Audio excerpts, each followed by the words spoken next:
Hi! Today I'm going to be recommending books about queer Asians, and these are all characters who are confirmed to be queer on the page, and the books are all written by Asian authors.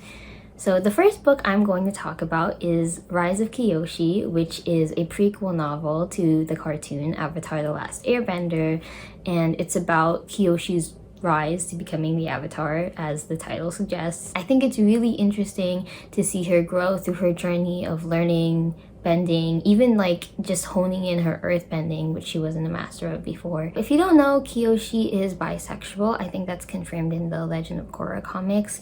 And in Rise of Kyoshi, she has a female love interest who is her friend and also very protective of her, and it's very cute. One of the things I love about this book is the tie-ins to the show, because it explains certain things like why she uses fans and why she wears makeup, and that was just really cool to see because I always really loved Kyoshi. I do think you could enjoy the book without having seen the show because it does take place before, but being a fan of the show did help me appreciate the book a lot more. There's also a sequel to Rise of Kyoshi called The Shadow of Kyoshi, which I did not like as much, but it's still good. I think I didn't like the squad of characters she's traveling with as much, and it didn't have the stuff I was mentioning before, like the explanation of things you see in the show, because you already got that from the first book. But overall, I did really enjoy reading these two books, and I highly recommend, especially if you're a fan of Avatar. The next book I'm going to recommend is one of my favorites, probably within my top 3, and that book is Light from Uncommon Stars. We have two main characters in this book. One of them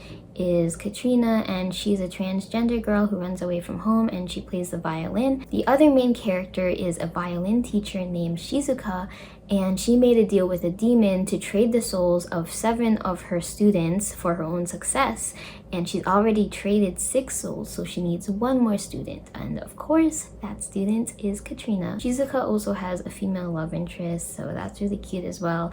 And I just really love the book. The writing is beautiful and lyrical, and it is written with so much appreciation for food and music, and it's just really great. The next book I'm recommending is Mala and the Mask of Gold. So this is actually a dual point of view novel, but I feel like Mala is actually the main protagonist, and they are gender fluid. There's actually a note from the author in the beginning that says Mala is gender fluid. That word is not used within the actual story, but I think Mala's gender identity is discussed in a way that feels very natural. What I love about this book is the incorporation of Filipino mythology. So basically, Mala and their brother find out about this prophecy, and they have to go on this quest to find the Mask of Gold, and they meet some creatures from Filipino mythology and I believe some deities as well.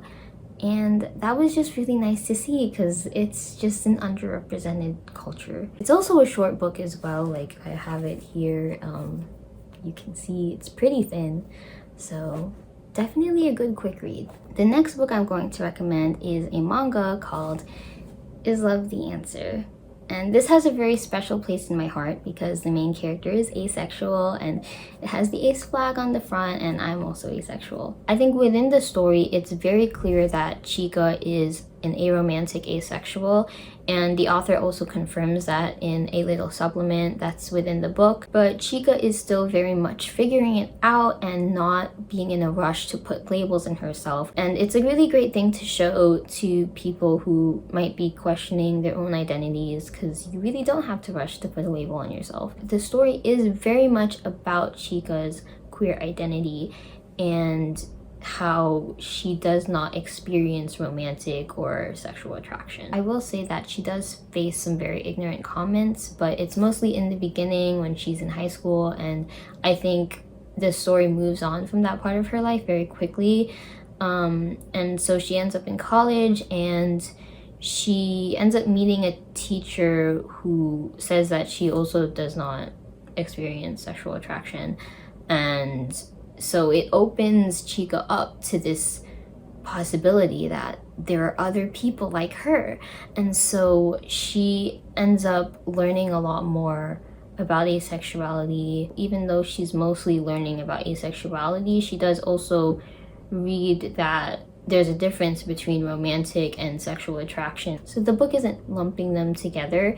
I think she's just kind of trying to figure out one thing at a time. I also really love Chica's friends in this book, and it's such a heartwarming story, and I very much recommend. The next book I want to mention is Fiona and Jane. And normally I don't like short story collections because I prefer a full story where I get to stay with the same characters and watch them grow and develop.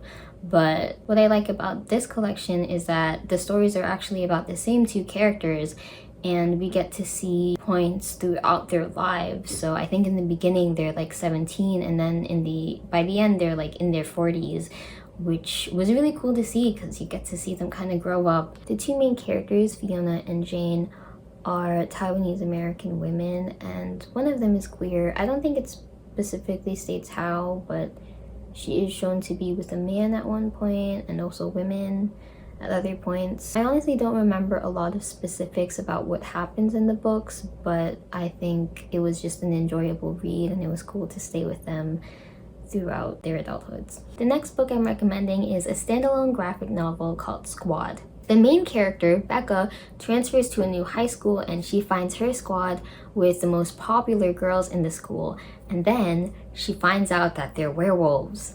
So then, of course, she lets them turn her into a werewolf because she just wants to be accepted, and then some bad things happen. Oh yeah, and also the main character is a lesbian. The art in this book is also like very cute and pretty, and I think it was just a fun, interesting, and somewhat dark read. The next book I want to recommend is the Dr. Aphra audiobook by Sarah Kuhn, and I think it is available physically now, but originally it was only an audiobook, and that's the format it was written for. This is part of the Star Wars universe, and I'm actually not into Star Wars, but I wanted to listen to it because of the author Sarah Kuhn. I had read other stuff by her, like Heroine Complex and Shadow of the Batgirl, and I heard she was coming out with this, so I wanted to give it a try. In terms of representation, Dr. Aphra does have a female love interest, and I don't know if she can really be technically Asian in this universe, but I've seen at least two of her writers say that she is sort of meant to be Asian, and I think she is sort of drawn that way. The story is about Aphra's time working for Darth Vader, and she's very aware that she needs to please him or she's dead. I'm not the biggest fan of Aphra as a character or as a person because she is very self-serving. She reminds me a lot of Entrapta from She-Ra, The Princesses of Power, if you've seen that. I think Aphra does in her heart care about people, but she's still very focused on doing what's right for her. So I wouldn't want to read like a whole comic book series about her, but I think in this format, just in an audiobook, I do think it was just interesting to be with her for this story. And I think the cast is really great. Emily Wu Zeller, I know she does a lot of audiobooks and she voices Aphra in this one. And last but not least, we have She Who Became the Sun. This book is part of a duology, but I only read the first one, and if I remember correctly, the author did say that each book is a standalone even though they are linked. In this book, the main character, Zhu, disguises herself as her brother after he dies so that she can go to a monastery and train to become a monk, and then later she goes to war and sort of starts to rise in power through her victories. She is a genderqueer protagonist, and she also has a female love interest. I remember being really excited for this book when I first heard the premise before it came out, and it did not disappoint. So yeah, those are my recommendations for books about queer Asians. Let me know in the comments if you end up reading one and liking it. It would be nice to hear. Thanks for watching, and hope you found something rad.